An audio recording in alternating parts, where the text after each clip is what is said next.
Hi అండి అందరికీ. ఇదిగోండి చిన్న రాంబుల పళ్ళు, చిక్కుడుకాయలు, నెక్స్ట్ ఈ చిక్కుడు తీగ. ఇప్పుడు నేను చూపించే చిక్కుడు తీగ గుర్తొస్తే ప్రతి ఒక్కరు కామెంట్ చేయండి.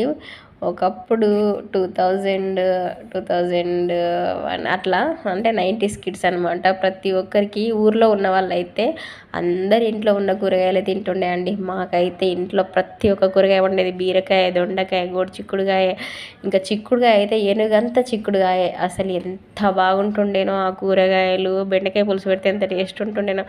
ఇప్పుడు ఏంటండి హైదరాబాద్కి వచ్చిన కానీ అన్ని మందుల ఫుడ్, అంత ఏదో తింటున్నాం అంటే తింటున్నాం అంత మందులతోటి. చూడండి నా కూర, ఇది కూడా ఫుల్ ఆర్గానిక్ అనమాట. మా ఇంట్లో అంటే ఇది మా అత్త వాళ్ళ ఇంట్లో చెట్టు ఉంది, చిక్కుడుకాయ చెట్టు. ఏదో ఫంక్షన్కి వెళ్తే ఆ చిక్కుడుకాయ చెట్టు చూడంగానే నాకు అసలు తెంపుకొని తినాలి అంటే, ఇక్కడ అంత మంచిగా దొరికాయి కదా, అందుకని అప్పటికప్పుడు తెంపేసి కూర వండామన్నమాట. కూర ఎలా ఉందో కామెంట్ చేయండి. వీడియో నచ్చితే